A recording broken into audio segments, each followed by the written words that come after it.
이제 오늘은 디모데전서 1장 16절부터 있는 말씀을 가지고 공부하겠습니다. 1장 16절 다 같이 읽겠습니다. 그러나 내가 긍휼을 입은 까닭은 예수 그리스도께서 내게 먼저 일체 오래 참으심을 보이사 후에 주를 믿어 영생 얻는 자들에게 본이 되게 하리 하심이라.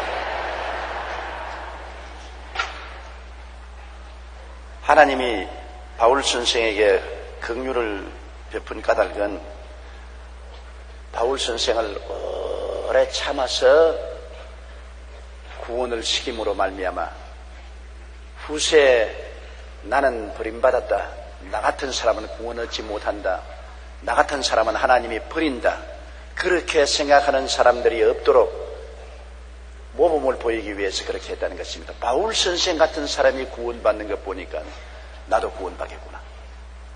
바울 선생은 유대인의 정통 바리새 교인 중에 바리새 교인이요, 유대인 종교 국회인 산헤드린 회원이요, 열렬한 유대교주의자로서 예수 믿는 사람들을 핍박하고 스데반이 죽을 때 총책임을 졌으며 예수 믿는 사람들을 잡아서 감옥에 넣고 죽이기도 하기 위해서 시리아의 다메섹으로 가다가 길거리에서 예수님의 광채를 받고 구원을 받은 사람입니다. 그러므로 보통 죄인이 아닙니다. 그리스도의 교회를 회파한 것도 엄청난 죄인데 예수 믿는 사람을 잡아서 감옥에 가두고 죽이는데 동의하기도 했으니까 우리가 생각할 때는 상상할 수 없죠. 그런 사람이 어떻게 구원을 받겠는가.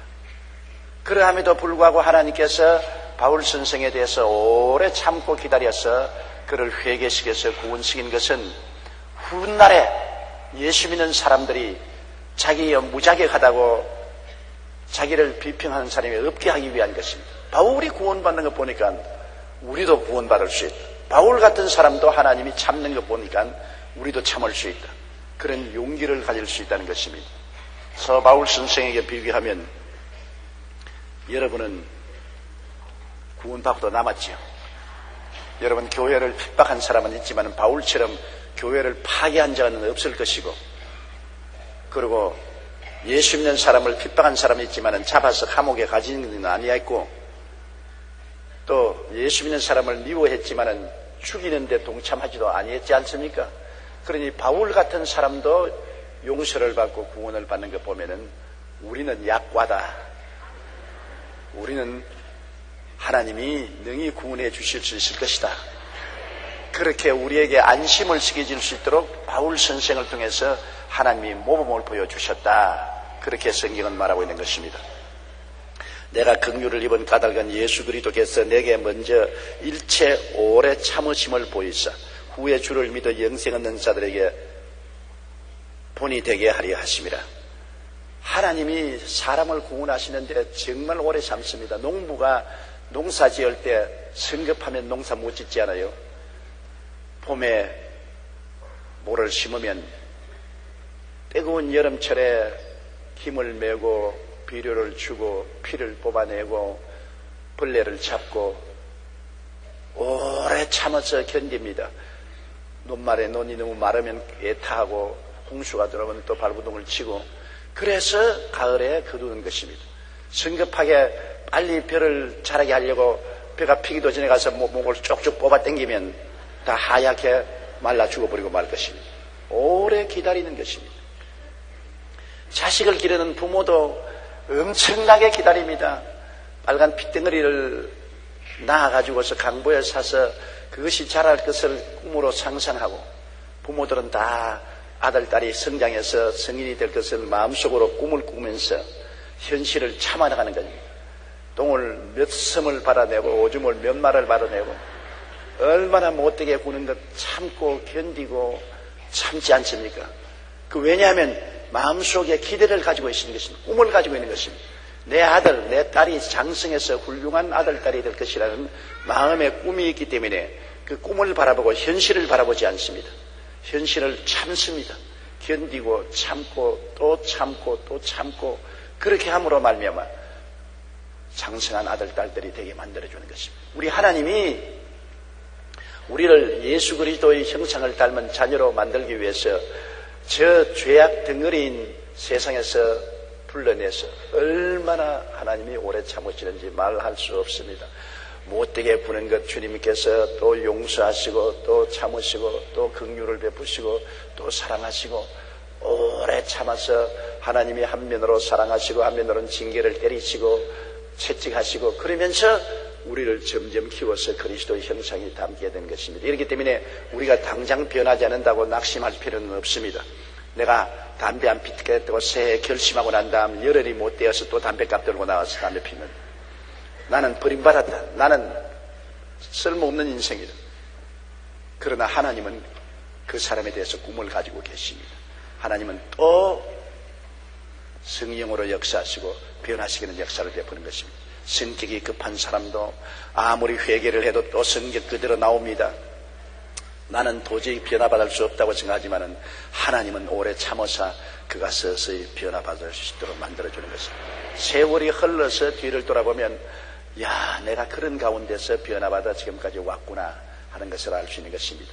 유명한 조각가인 미켈란젤로가 하루는 길을 건너가다가 길거리에 버려놓은 큰 대리석 덩어리를 보았습니다. 그냥 못난 대리석 덩어리요. 길거리에 버려놓았어요. 사람들은 오고 가면서 그 버린 돌멩이로 생각했는데 미켈란젤로는 가만히 대리석을 보면서 그 대리석 안에 감추어진 천사를 보았습니다. 그 마음에 꿈을 가졌습니다. 저 대리석을 잘 쫓아내면 훌륭한 천사가 되겠구나. 그래서 그는 당장 끌을 가지고 와서 망치를 들고 그 대리석에서 조각을 만들기 시작했습니다. 사람들이 오다 가다 보면서 아니 미켈란젤로씨 당신 뭘 합니까? 그 버려진 돌멩이에 뭐 하겠다고 정을 대어서 찍습니까?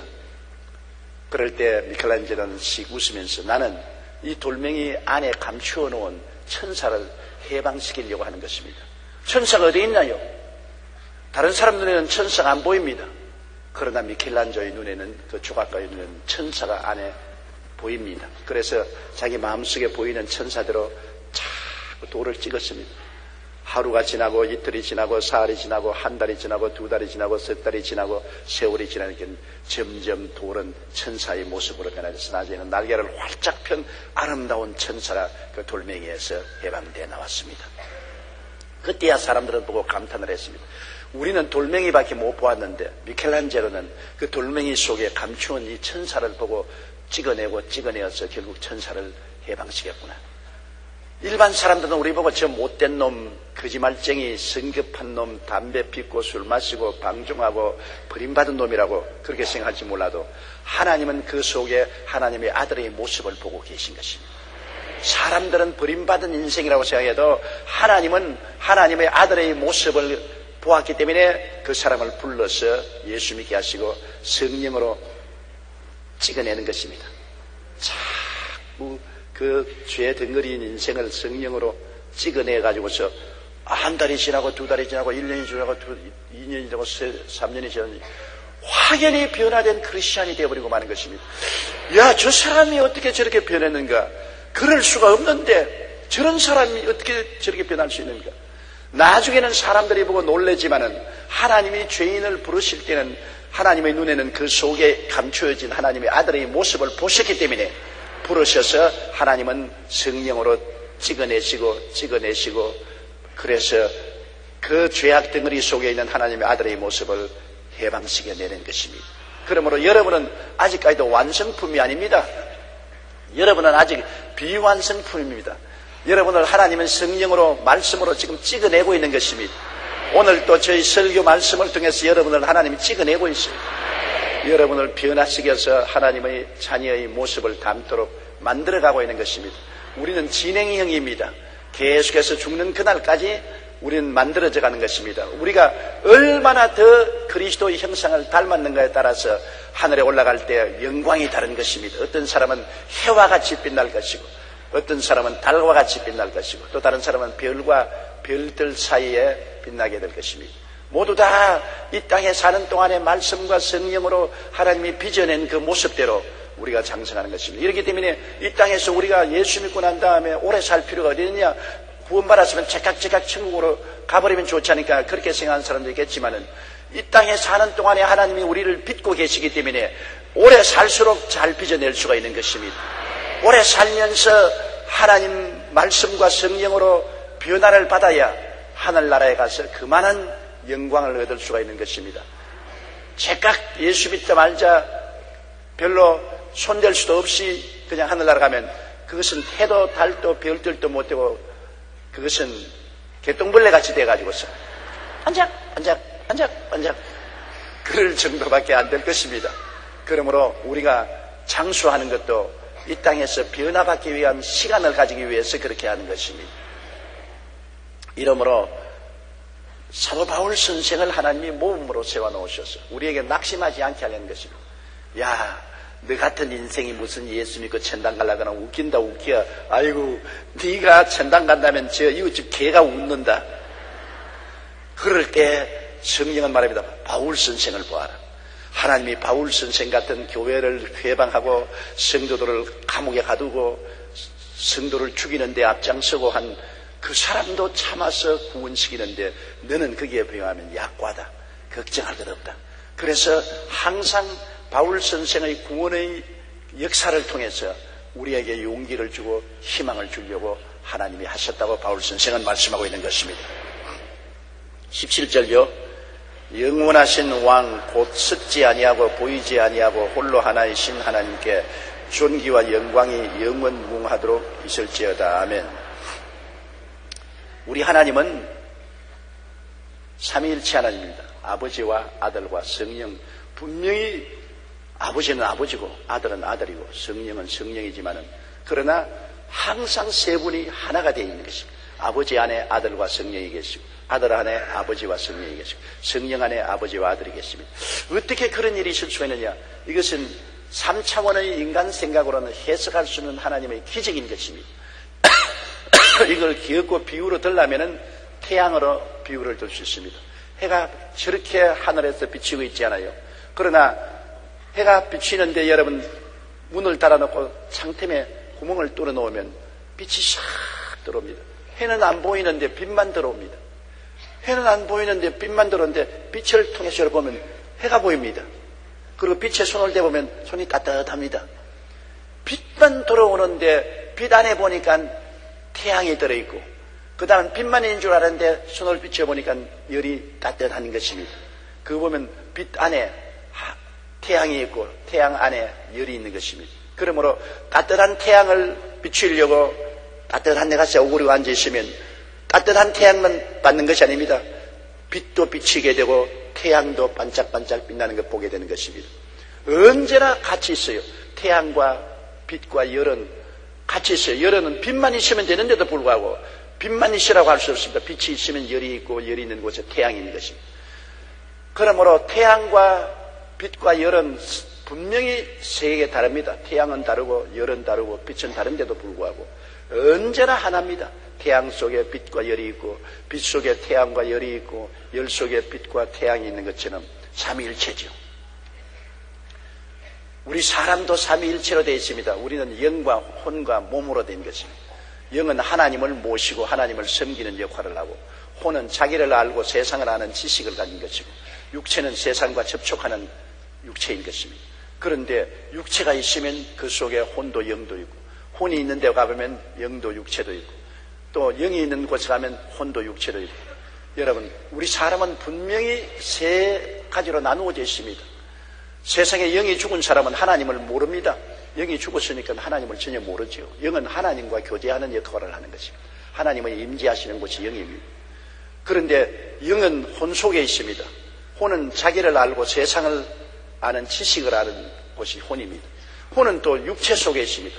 그리고 육체가 있으면 혼도 영이 있고 혼이 있으면 육체가 영이 있고 영이 있는 곳에는 혼도 육체도 있고 삼위일체인데 그런데 여러분 보고 세 가지다. 당신은 세 가지네. 알레골레 세 가지네. 근데 여러분 세 가지입니까?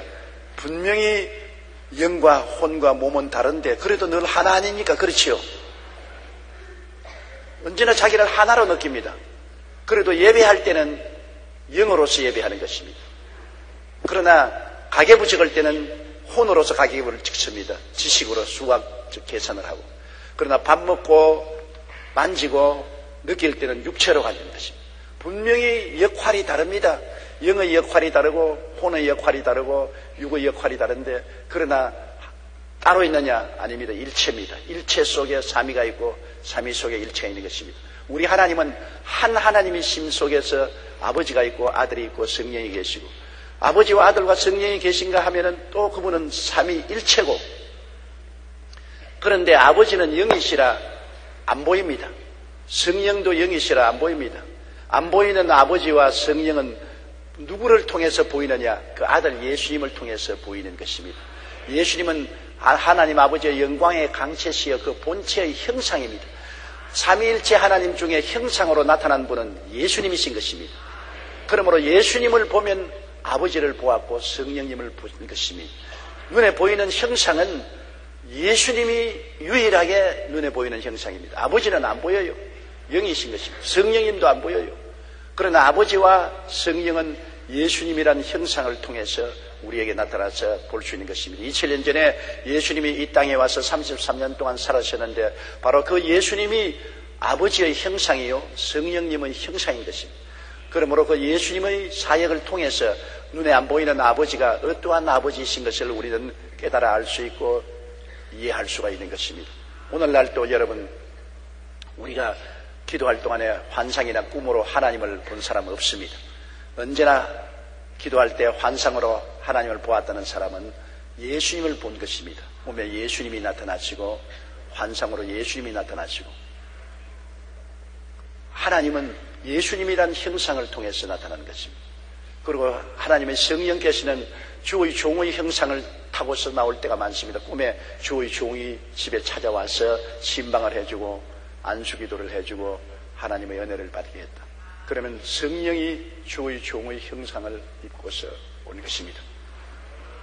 어떤 사람이 저하고 하는 말이 불치병이 걸려서 죽게 됐는데, 죽을 날만 기다리는데 밤에 꿈에 제가 와서 안수를 해주는데 막 불덩어리가 떨어지면서 온몸이 진동을 하고 진땀이 흐르고 꿈에서 깨어났는데 그만 그 병에서 나았어요. 그래서 너무나 좋아하는 그 간증을 하더랍니다. 그래서 제가 한 말은 그것이 꿈에 제가 온 것이 아닙니다. 저는 꿈에 찾아간 적도 없어요. 성령은 몸이 없으니까 성령님이 주의 종이라는 형상을 옷 입고 찾아온 것입니다. 성령께서 기적을 행하신 것이니 하나님께 감사를 해야 됩니다. 그러므로 여러분, 하나님은 보이지 않는 영원하신 왕, 곧 썩지 아니하고 보이지 아니한다. 영원하신 왕이시요 하나님은 썩지 않습니다. 이 세상 사람은 다 썩잖아요. 이 세상에는 3차원 세계에 있는 모든 것은 추하고 더러워지고 썩어지는 것입니다. 그런 아무것도 안 썩어질 사람 없어요.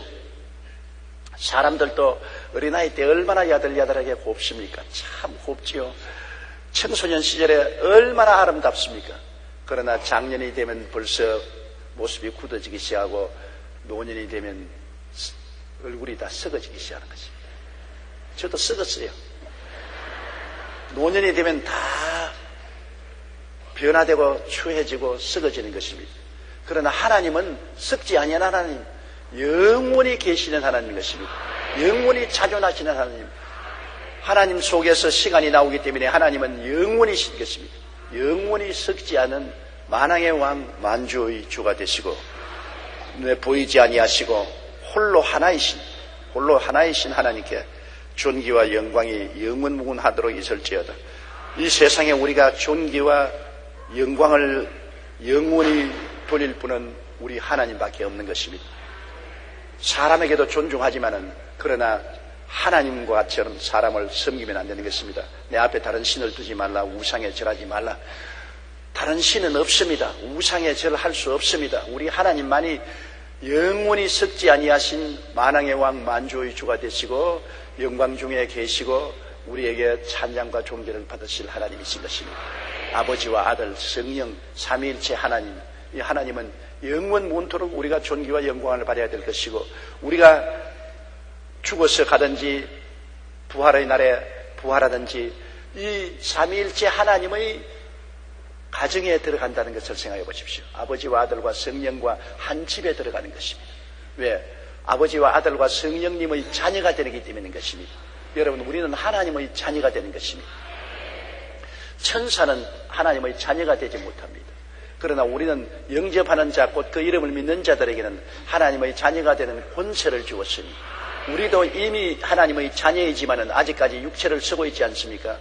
우리가 죽어서 육체를 벗어버리는 날, 혹은 부활의 날에, 새로운 부활의 몸을 얻는 날에는 우리가 하나님의 아들의 형상을 입게 되는 것입니다.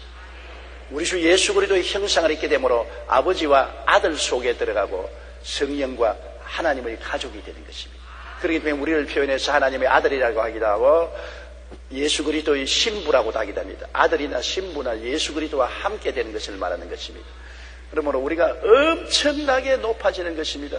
창조주 하나님과 같은 반열에 들어가게 되는 것입니다. 우리가 예수 그리스도와 하나가 되는 것이니 얼마나 놀라운 일인 것입니까? 그러므로 지금은 군뱅이 같아도 나중에는 나비와 같이 될 것입니다. 지금은 장차 우리가 어떻게 될지 모르고 있어요.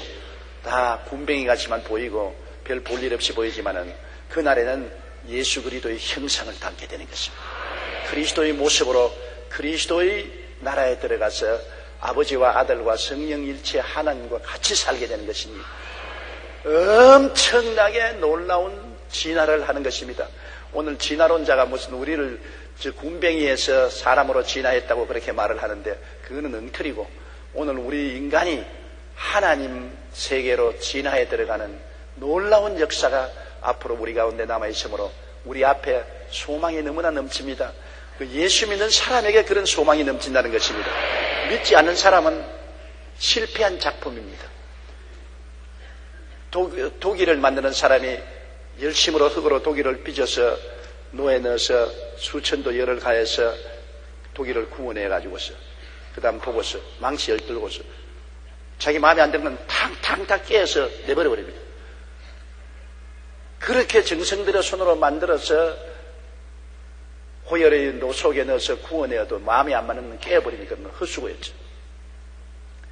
우리 예수 그리스도를 믿지 않은 사람은 헛수고한 도기와 같이 깨뜨려진 독인 것입니다.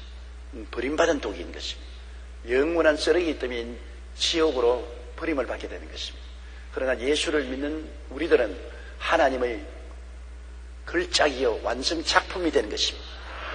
예수를 믿는 사람은 성령으로 말미암아 놀라운 하나님의 작품이 되어서 하나님의 아들의 형상을 담게 되지만, 예수를 믿지 않은 사람은 이 세상에서 존재적으로 실패한 작품입니다. 하나님 아들을 믿지 않으므로 하나님께서 그를 하나님의 자녀로 만들 수가 없으므로 그냥 실패한 작품으로 쓰레기 때문에 내던져버리는 것이 지옥으로 떨어지는 것입니다. 이 세상의 짧은 세상 동안에 먹고 입고 마시고 부귀영화 공명을 다 취했다 할지라도 그게 뭡니까? 잠시 있다 사라지는 안개와 같이 되고 마는 것입니다. 꿈에 잘 먹고 잘 입고 잔치를 하고 난 다음 꿈에서 깨면 아무것도 없는 것처럼 이 세상은 일장지춘몽인 것입니다. 세상 생활이 다 지나가고 나면 지나간 옛날을 돌아봐도 기억 속에만 있지 아무것도 없는 것입니다. 여러분도 살아온 과거를 생각해 보십시오. 기억 속에만 남아있지 남은 것은 아무것도 없지 않습니다. 앞으로 살아갈 것, 앞으로 존재할 것이 있어야 되겠는데 예수 믿는 사람은 앞으로 살아갈 것하고 앞으로 존재할 것이 썩지 아니하고 사라지지 아니하고 더럽지 아니하는 영광스러운 하늘나라의 영광이 예비되어 있으므로 이것이 귀하고 귀한 것입니다. 18절요. 아들 디모데야, 내가 네게 이 교훈으로서 명하노니 전에 너를 지도한 예언을 따라 그것으로 선한 싸움을 싸우며. 아예 바울 선생은 디모데를 아들이라고 부릅니다. 육신의 아들은 아니지만은 영적인 아들은 육신의 아들보다 더 귀한 아들인 것입니다. 영적인 제자들이 얼마나 귀한 제자인 것입니까? 성령으로 말미암아 하나가 된 것이니까. 그래서 디모데를 아들로서 부릅니다. 아들 디모데야, 내가 내게 이 교훈으로서 명하노니. 이 교훈은 앞에 바울 선생이 말한 하나님의 율법을 잘 지키고 하나님의 법을 따라 양심을 따라 살라는 것입니다. 법을 따라 양심을 따라 살고 족보 이야기나 세상에 방장한 세상 이야기를 하지 말고 율법과 양심을 쫓아 사는 교훈을 앞에 말했지 않습니까? 그거를 따라서 잘 살면서 전도 사업을 하라는 것입니다. 전에 너를 지도한 예언을 따라 그것으로 선한 싸움을 싸우며. 디모데를 안수할 때 바울 선생하고 교회 지도자들이 안수할 때 아마 디모데에 대한 예언이 나온 것 같습니다. 그 예언이 기록되어 있지는 않습니다만, 디모데가 목회를 하니까 바울 선생을 떠나서 이제 하나의 장성한 주의 종으로서 목회할 때 시련이 많고 고난이 많고 환난이 많아서 낙심될 때가 많지 않아요. 그럴 때마다 하나님이 주신 예언을 기억하고 하나님이 과연 나를 부르시고 나와 같이 가신다는 것을 알면 힘을 얻을 수 있는 것입니다. 주의 종이라고 낙심 안 하는 것 아닙니다.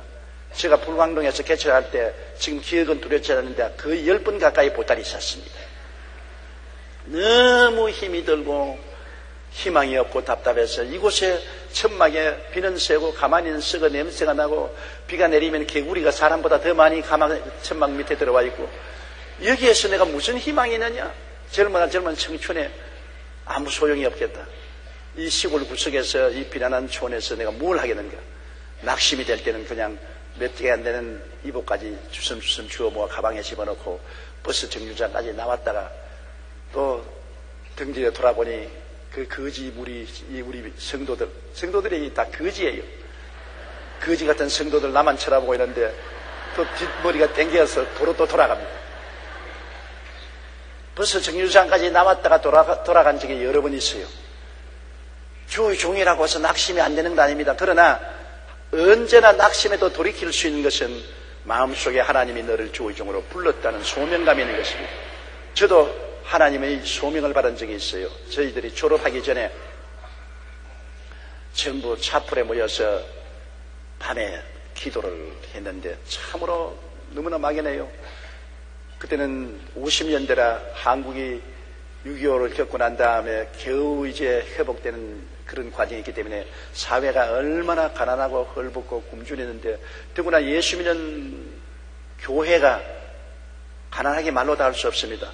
자, 학교는 졸업해 나가야겠는데 학교에 있을 때는 미국 선교사들이 구제물자 옷도 주고 구제물자 양식도 주어서 옷도 얻어입고 얻어먹었는데 학교를 기숙사를 떠나니까 이제는 먹을 곳도 없고 옷 줄 사람도 없고 140땅에 어디 갑니까? 누가 돈을 대주는 사람이 있나요? 어느 교회에서 오라고 하는 사람이 있나요? 정말로 답답하더라고요. 늘 엎드려서 기도하고 부른 찬송가 어찌해야 좋을지 나는 알 수 없도다.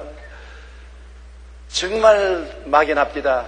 정말 진퇴유곡이요. 학교에서는 나가야 되겠고 이제 어디에서 아침, 점심, 저녁을 얻어먹으며 어디에서 잠자리를 구할 수 있습니까? 정말 답답했습니다. 그래서 차풀에 모여서 모두 다 땅을 치고 엎드려서 통곡을 하고 기도를 하고 하나님 어디를 갈까요? 지금 생각해봐도 참 기가 막힙니다. 나도 어디 갈 줄을 몰랐어요. 그런데 저희 앞에 우리 최자실 목사님, 훗날에 내 장모님이 되시고 내 동력자가 되셨지만은 하여튼 최자실 집사님인데 최자실 집사님이 앉아가지고서 앞에서 막 기도를 하고 있습니다. 이런데 갑자기 성령께서 내 입에서 방언이 나오지만 통역이 나오면서 너 앞에 나가서 저 최자실 집사에게 안수기도 해주라. 그래서 아니 내 팔자 고약한데 나보다 훨씬 좋은 사장님인데 사장님에게 내가 안수해서 무슨 소용이 있느냐. 그때 최하실 집사님은 샤틀 회사 사장으로서 학교 나올 때 자가용 차 타고 운전수가 운전해 나왔더라고요. 그러니까는 잘 살면서 신학기도를 한 거예요. 그래서 우리는 뭐 차이도 안 가고 우리하고 딴 사람이라고 생각했는데 거기 가서 나보고 안수하라 하니까 언제나 높은 사람이 낮은 사람 위해서 안수하지 낮은 사람이 높은 사람 위해서 안수 안 하잖아요. 아유 하나님 나는 못합니다. 그러니까 가서 안수하라. 그래서 내가 앞으로 나가서 최 집사님 하나님이 안수해 주라고 했는데 안수해도 좋습니까? 그러니까 나를 쳐다보더니만 싱긋이 웃으면서 안수하라 그래요. 그래 내가 안수를 하는데 방언이 쫙 나와요. 그러면 방언 통역이 나오면서 이 학교를 졸업하고 너는 세상에 나가서 교회를 개척할 것이요. 우리 최 집사님도 하는 겁니다. 얼마 있지 않아야 너는 너 남편에게 이혼을 당할 것이다. 너 남편이 너의 재산을 다 빼앗아가고 너는 거지처럼 내 던짐을 받을 것이다. 너는 자녀와 더불어서 많은 고생을 하게 될 것이다. 그러더니만 또 그 다음 내에 대한 예언이 나와요. 너는 졸업을 하고 난 다음에 군에 입대에 들어가서 반죽어서 나올 것이다. 아유, 기가 막힌 일입니다. 그러나 끝까지 참으면 하나님께서 너에게 큰 영광을 주실 것이다. 그리고 예언이 끝났어요. 그러니 그 예언이 좋은 예언이 아니고 전부 나쁜 예언만 했습니다. 우리 최하실 집사님 보고는 남편에게 이혼당하고 모든 것 다 잃어버리고 쫓겨나갈 것을 말하고 나는 군대에 가서 반 죽다가 살아나올 것이나 그러나 하나님의 종으로서 부르심을 받아 하나님 나라를 위해서 크게 일할 것이다. 그래서 내가 그 예언을 하고 난 다음에 아유 미안해요. 잘못했습니다. 내가 말하는 것이 아니에요. 나는 모르게 얼떨결에 말했는데 나는 몰라요. 잘못했습니다. 이거는 최 집사님이 내 손을 싹 떼더라고요. 우리 손을 잡았어요. 이렇게 기분 좋지 않지 않습니까? 나는 그냥 하나님께 회개 기도를 했습니다. 하나님 내가 신령하지 못한 것이 금방진 소리에서 용서해 주시옵소서. 그리고 최하실 집사님은 그냥 기도하다가 말고 나가버리더라고요. 그런데 세월이 지나고 난 다음에 참 하나님 섭리가 어떻게 됐든지 최하실 집사님이 불광동에서 고아원을 세운다고 고생을 하고 있어요. 나는 미국 선교사 집에서 한국어를 가르치면서 어떻게 미국 좀 가서 유학할 수 없을까 그 길을 가고 있는데 주일날이 되면은 그 고아들을 데리고 고아원 세운다고 최하실 집사님이 고생한다고 해서 가보니까 오두막살이 하나를 가지고서 다 떨어진 바베풍창인 흙집에 애들을 모아놓고 콧물 흘리는 애들 머리에 이 잡아주고 머리 감아주고 돌봐주고서 그곳에 궤도에 찬송가 적어놓고 찬송가 가르치는데 너무 비참하더라고요. 자가 영 타고 학교 오던 분하고 영 다르더라고요. 어떻게 됐냐 이건. 남편이 바람이 나서 다른 여자하고 살림을 나가면서 정식으로 이혼 소송을 냈다. 왜냐 나하고 같이 안 살고 예수에게 미쳐가지고서 집안 살림을 안 하니까 내가 도저히 살 수 없다고 이혼 소송을 해서 공장도 다 빼앗아가고 모든 것 다 빼앗아가고 이제는 빈손 들게 됐다고. 그래가지고서 흐느끼 울고 있더라고요. 정말 불쌍해서 못 보더라고요. 이제 신세가 바뀌어졌어요. 나는 미국 사람 집에서 있으니까 미국 사람들이 먹는 옷도 있고 입는 옷도 있고 과자도 있고 음식도 있었어요. 그래서 깡통도 옷까지도 과자에도 내가 주일날 되면 보따리에 사가지고 들고서 갖다 주고 그 애들 데리고 예배를 드리고 한 것이 인연이 됐어요. 그래서 너무 불쌍하니까 떠날 수가 없는 데다가 또 교인들이 모이게 오니까 또 교인들하고 또 복음을 전해야 되고 그래서 거기에 서서 천막을 치고 가마니를 깔고 교회를 진 것이 1958년도였었습니다. 5월 18일 날 교회를 정식으로 시작했습니다.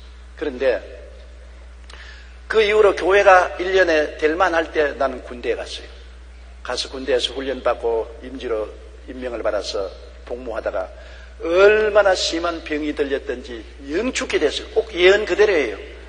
영 죽게 되어서 병원에 입원을 했는데 8시간 수술을 하고 난 다음 의사들이 못 산다고.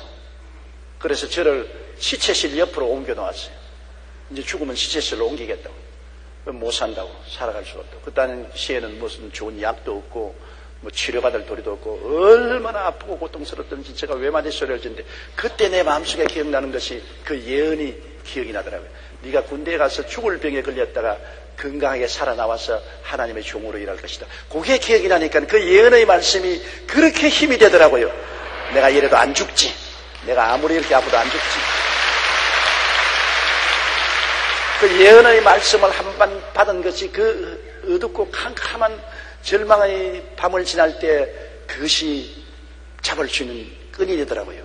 나 절대 안 죽는다. 그때 예언할 때 내가 이 고통에서 살아나서 주의 종이 된다고 예언했잖느냐. 그러니까는 또 마귀가 와서 그 예언 가짜 예언이다.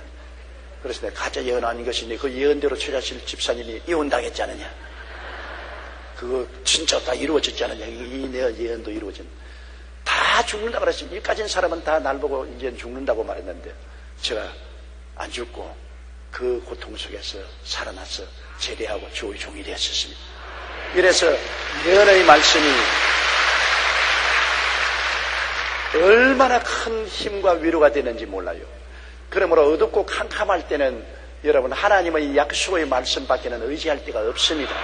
사람도 의지할 수 없고 환경도 의지할 수 없고 온 천지가 캄캄할 때는 주님의 말씀을 부여잡는 것이 제일 좋은데 물론 예언의 말씀도 좋지만은 예언의 말씀보다 더 좋은 것이 기록된 말씀인 것입니다.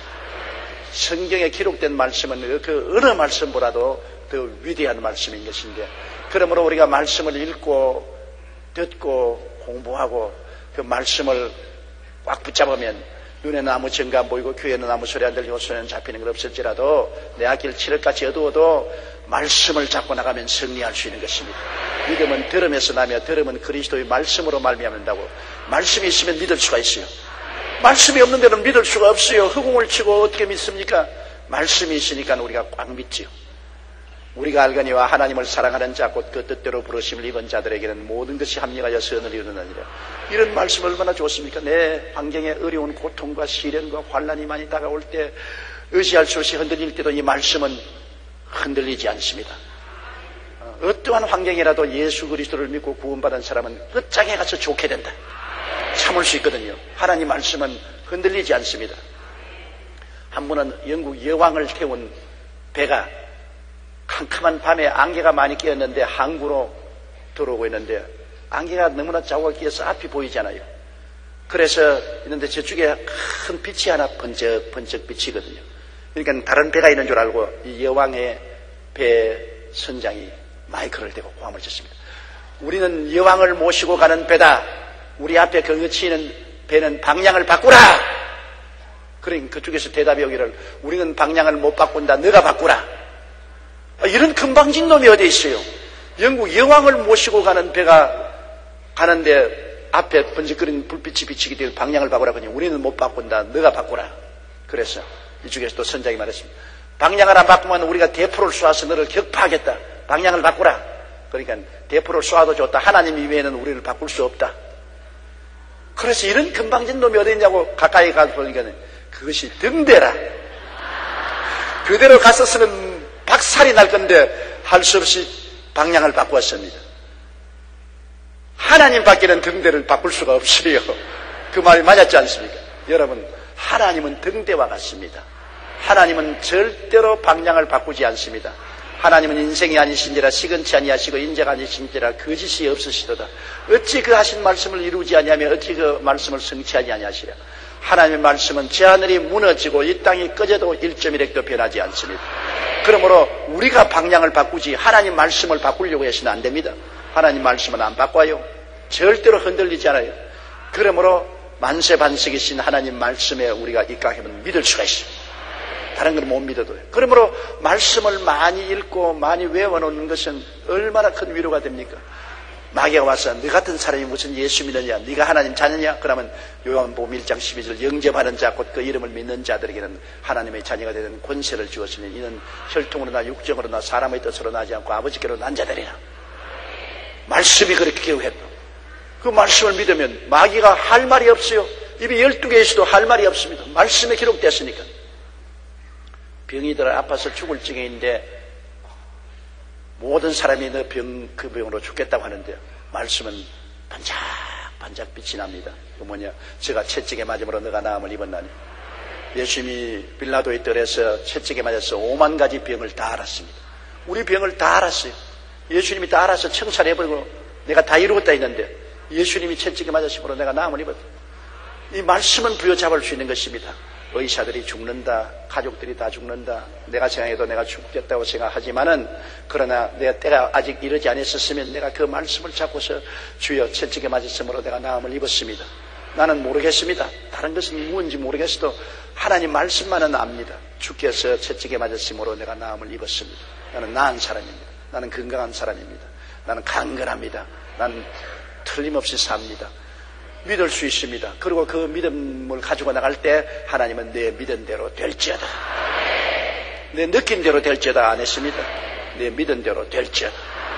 말씀이 바로 우리가 믿을 수 있는 근거가 되는 것입니다.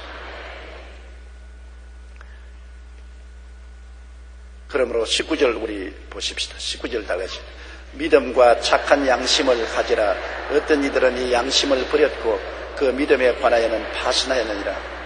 그러므로 믿음과 착한 양심을 가져라. 믿음이란 내가 말씀드린 것처럼 말씀을 열심히 읽고 공부하고 말씀에서 믿음을 말하는 것입니다. 말씀을 떠나서 헛소리하는 사람 많거든요. 이단 사설들은 말씀을 아전인수기어로 해석을 하고 말씀에 없는 소리를 합니다. 자기가 특별히 묵시를 받았다, 환상을 받았다, 계시를 받았다. 하늘에서 나온 천사라도 성경에 기록된 말 이외에 다른 말을 말하면 저주를 받을지어다. 여러분, 말씀 이외에 다른 소리 하는 것은 저주 같습니다. 말씀을 해석할 때도 언제나 예수 그리스도 십자가 중심으로 해석해야지 예수님을 떠난 해석은 절대로 안 됩니다. 성경의 중심은 예수님인 것이고 예수님 사역의 중심은 십자가의 죽으심과 부활하심인 것입니다. 그러므로 온 성경을 다 해석할 때는 예수님 중심으로 해석해야 되고 예수님을 해석할 때는 십자가 중심으로 해석해야 되고 십자가에 죽으셨다 부활하신 예수님 중심으로 해석해야 말씀으로 올바르게 해석할 수 있는 것입니다. 그렇기 때문에 여러분 성경을 설명하더라도 예수님 중심으로 하는지 아닌지 그걸 들어봐야 돼요. 아, 성경 말씀을 가지고 성경 말씀에 동방의 의인이 생겼다겠다. 그 동방의 의인은 나를 말한다. 그러면 틀렸다만 동방의 의인이 예수 그리스도의 영광을 말하면 뭐래? 예수 중심으로 이야기하야지. 자기 중심으로 이야기하면 안 되거든요. 무슨 창세기부터 계시록까지 말씀을 다 해도 모든 것이 예수님께 대한 말씀인 것입니다. 예수님 중심. 그러나 또 예수님을 말할 때 예수님은 십자가에 안 죽으셨어. 예수님 같은 하나님 아들이 어떻게 십자가에 죽느냐. 가룟 유다가 대신 죽고 예수님은 그냥 부활승천했어. 거짓말입니다. 예수님 이야기하면은 예수님은 또 십자가 중심으로 우리를 위해 십자가에 죽었다가 부활하신 예수님 그 십자가 중심으로 이야기해야 되는 것입니다. 그렇기 때문에 예수님은 떠난 믿음은 믿음이 아닙니다. 말씀을 떠난 믿음은 믿음이 아니고 말씀은 예수님 중심이고 예수님은 십자가 중심인 것입니다. 그러므로 이 믿음을 세게 부여잡아야 되고 착한 양심을 가져라. 양심이 여러분 더러운 양심도 있지 않습니까? 더러운 양심은 거짓말하고 속이고 사기치는 더러운 양심, 그리고 악한 양심은 사람들을 괴롭힌 것입니다. 온갖 사람을 괴롭힐 국리를 다하는 악한 사람은 악한 양심을 가지고 있어요. 양심이 없습니다. 화인 맞은 양심은 양심이 죽은 사람이에요. 아주 짐승과같이 양심이 전혀 없어요. 동물과 꼭 같아요. 사람이 다 있다고 해서 여러분 양심이 같은 건 아닙니다. 하나님이 사람을 지었을 때 하나님의 법을 양심에 기록해 놓은 것입니다. 양심이 굉장히 중요해요. 양심은 아무나 안 봐도 자기가 속에서 보고 있는 것입니다. 한 아버지가 아들을 데리고 큰 포대를 하나 가지고 우리 강냉이 훔치러 가자. 옥수수 밭에 가서 우리 옥수수 훔쳐 삶아서 먹자. 아들이 아버지 따라갔습니다. 아버지가 아들 보고서 내가 옥수수 밭에 가서 옥수수를 따서 푸대에 넣을 테니까 너는 동서남북을 자꾸 봐라. 동서남북을 보고 누가 오면은 화음을 쳐라. 그래 아버지가 가서 그냥 옥수수를 막 따서 넣는데 아버지! 한 곳에서 봐요! 화닥 딱 놀래가지고서 그냥 그 보대를 두고 뛰어나서 어디 보이니까 위에서 봐요. 위에서 누가 보냐? 위에서 하나님 본다고 내 마음속에서 자꾸 말을 해요. 어린아이는 자기 양심이 누군지 아직 모르지만은 마음에 가책을 느꼈단 말이에요. 동서남북에는 안 봐도 위에서 하나님 누가 보는데 자꾸 나보고 본다고 말을 해요. 아버지가 양심에 찔렸습니다. 그렇지. 동서남북에 사람이 안 봐도 위에 계신 하나님이 보고 계시지. 그만 옥수수 딴 것도 다 버리고서 아와 같이 손잡고 집에 돌아왔단 말이 있는 것입니다. 그건 착한 양심입니다. 이 양심이 더러운 사람은 에이 웃기는 소리 하지 마라. 양심이 다 뭐 있어? 화인 맞은 양심을 가진 사람은 내끼 내끼고 내끼 내끼인데 무슨 잔소리야? 악한 양심을 가진 사람은 에라 내 몸을 그 불이라 찔러버리자. 그런 짓을 하는데 착한 양심은 언제나 하나님을 따라가게 만드는 것입니다. 그러므로 착한 양심을 가진 사람은 모두 다 하나님을 따라가요. 예수를 전도할 때 양심이 착한 사람은 쉽게 예수를 믿습니다. 왜냐하면 착한 양심은 언제나 하나님을 따라가게 만들어 가는 것입니다. 양심은 나침판 같아서 언제나 하나님을 가리킵니다. 그래서 하나님의 법을 마음속에 기록해 놓았었어요. 양심의 고통을 당하면은 마음에 평안이 없지 않습니까? 양심이 평안해야 고통이 사라진대. 얼마 전에 신문에 보니까 30년 만에 병원비 20만 원을 더 보태서 35만 원을 갚은 할머니가 계셨는데 할머니가 어린아이가 병들어서 고통을 당하는데 과부로서 살기가 너무나 곤란해서 병원에 어린아이를 입원해서 그 병을 고치고 난 다음 지불할 돈이 없기 때문에 그만 애를 들쳐 업고서 도망을 쳐버렸어요. 그래가지고서 살은 것이 30년을 살았는데 30년 살아서 어린아이가 장성해서 장가들어서 일가를 이룰 때까지 늘 마음의 고통을 당했다. 애 얻고 나온 고통당해서 나중에 죽더라도 평안하게 죽겠다고 그때 돈 20만 원에 이자를 보태서 35만 원을 갚았다는 신문에 기사가 났습니다. 보십시오. 한평생을 그 돈 20만 원 때문에 마음의 양심의 고통과 갇히게 있는 것입니다. 그러므로 마음의 양심과 고통을 우리가 없애기 위해서는 예수님이 보혈로 씻어야 되는 것입니다.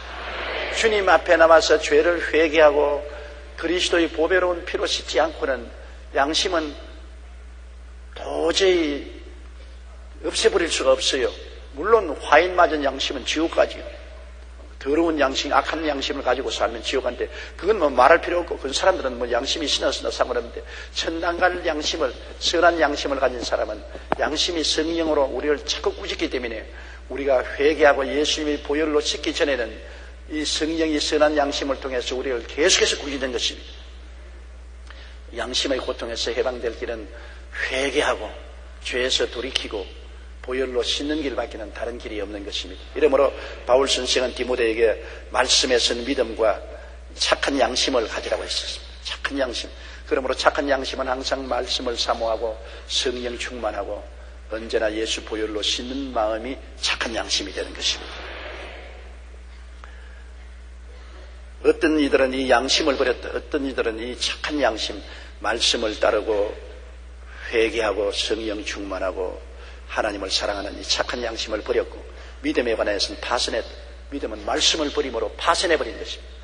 양심도 버리고 말씀도 버리면 파선한 인간이 되는 것입니다. 죄악의 바다에서 파선해서 영원히 그 영혼을 잃어버린 것입니다. 이러므로 우리는 말씀에 선 믿음과 선한 양심이 두 가지를 지켜야 되는 것입니다. 선한 양심이 항상 하나님을 향한 나침판입니다. 잘못 갔다 바로 돌아서라. 치우쳤다 잘못 돌아서라. 선한 양심은 하나님을 향한 나침판이고 말씀은 굳건하게 서서 하나님 나라의 반석인 것입니다. 말씀에 서고 선한 양심에 서면은 성령께서 우리를 이끌어서 천국까지 무사히 가게 해주는 것입니다. 20절요. 그 가운데 후메네오와 알렉산더가 있으니 내가 사탄에게 내어준 것은 그들로 훈계를 받아 모독하지 못하게 함이라. 에베소 교회에 후메네오와 알렉산더라는 두 사람 지도자가 있었습니다. 그 사람들이 에베소 교회의 장로인지 집사인지는 모르겠습니다만 에베소 교회 지도자임에 틀림이 없습니다. 이 알렉산더와 후메네오라는 이 두 사람은 완전히 믿음에 파선했습니다. 말씀을 저버렸습니다. 그들 마음대로 말합니다. 예수님이 이미 재림했으니 이제는 재림 예수를 기다릴 필요 없다는 그런 교훈도 가르치고 예수님은 신성을 가지고 있지 않다. 예수님은 하나의 천사였다. 그렇게 가르치는 사람도 있고 그 당시에 이단 사설이 많았어요.